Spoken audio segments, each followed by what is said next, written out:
ഇവാഞ്ചലിയും അനുദിന സുവിശേഷ വിചിന്തനം. ക്രിസ്തുവിൽ ഏറ്റവും സ്നേഹം നിറഞ്ഞവരെ, നമ്മൾ വിചിന്തനം ചെയ്യുന്ന സുവിശേഷ ഭാഗം ലൂക്കായുടെ സുവിശേഷം 10-ാം അധ്യായം 38 മുതൽ 40 വരെയുള്ള തിരുവചനങ്ങളാണ്.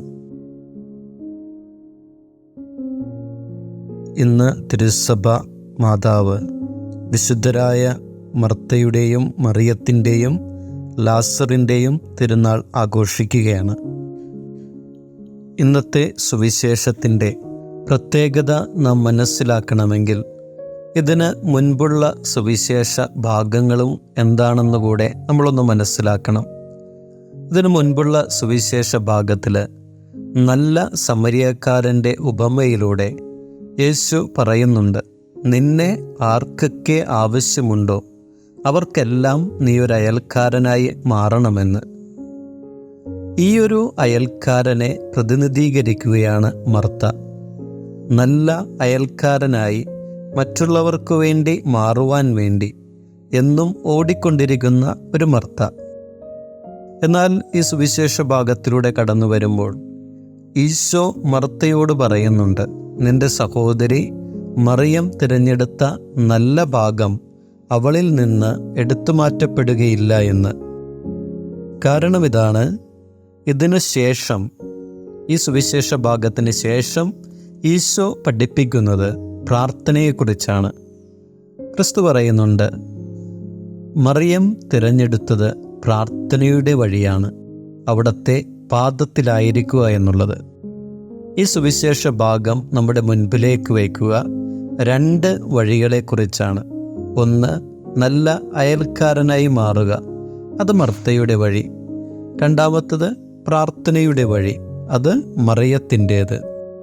പലപ്പോഴും ചിലരൊക്കെ പറയുന്നത് നാം കേട്ടിട്ടുണ്ട്, എന്തിനു വേണ്ടിയാണ് ഈ പള്ളിയിൽ പോയി പ്രാർത്ഥിക്കുന്നത്? നന്നായി ജീവിച്ചാൽ പോരെ? അല്ലെങ്കിൽ നല്ലൊരു അയൽക്കാരനായി മാറിയാൽ പോരെ? ഈ പള്ളിയിൽ പോയി പ്രാർത്ഥിക്കേണ്ടതുണ്ടോ എന്ന്. ക്രിസ്തു പറയുന്നു, പോരാ. നല്ലൊരു അയൽക്കാരനായി മാറണമെങ്കിൽ നീ ദൈവസന്നിധിയിലിരുന്ന് നിന്നിലേക്ക് തന്നെ ഒന്ന് നോക്കേണ്ടതുണ്ട്. നിന്റെ അകം കാണാനുള്ള വിളിയാണ് ഇന്നത്തെ സുവിശേഷം നമ്മുടെ മുൻപിലേക്ക് വയ്ക്കുന്നുണ്ട്. അതുകൊണ്ടാണ് മദർ തെരേസ എല്ലാ ദിവസവും 1 മണിക്കൂർ നേരം ക്രിസ്തുവിൻ്റെ രൂപത്തിന് മുൻപിലിരുന്നതിന് ശേഷം തെരുവുകളിലേക്ക് ഇറങ്ങിച്ചെന്ന് അവരുടെ അമ്മയായി മാറി തെരുവിൽ കിടക്കുന്നവൻ്റെ മുഖത്ത് ക്രിസ്തുവിൻ്റെ മുഖം കണ്ടത്. അതിപ്രഗൽഭനായ സുവിശേഷ പ്രഘോഷകനായ ഫുൾട്ടൻജൻഷ്യൻ പിതാവ് 1 മണിക്കൂർ നേരം ദൈവസന്നിധിയിലിരുന്നതിന് ശേഷമാണ് ദൈവവചനം പങ്കുവയ്ക്കാനായി പോയിരുന്നത്. പ്രിയമുള്ളവരെ, ഇന്നത്തെ സുവിശേഷം നമ്മുടെ മുൻപിലേക്ക് വെക്കുക. ദൈവസന്നിധിയിൽ ഒന്ന് കണ്ണുപൂട്ടിയിരുന്നാൽ തീരാവുന്നതേയുള്ളൂ നമ്മുടെ പ്രശ്നങ്ങൾ. ദൈവസന്നിധിയിൽ പ്രാർത്ഥനയിലൂടെ ബലം പ്രാപിച്ച ഒരു വ്യക്തിക്ക് ഏറ്റവും നല്ല രീതിയിൽ ദൈവസ്നേഹത്തിൻ്റെ പ്രവർത്തികൾ മറ്റുള്ളവർക്ക് വേണ്ടി ചെയ്യാൻ സാധിക്കും. സുവിശേഷത്തിൻ്റെ മറ്റൊരു ഭാഗത്തേക്ക് വരുമ്പോൾ, ലാസർ മരിച്ചതിന് ശേഷം ഈശോ അവരുടെ ഭവനത്തിലേക്ക് വരുമ്പോൾ മർത്ത അന്നും പരാതി പറയുന്നത് നാം കാണുന്നുണ്ട്. മറിയം ശാന്തമായ മനസ്സോടുകൂടെ ദൈവത്തിലേക്ക് നോക്കി നിൽക്കുന്നതും നമുക്ക് കാണാം.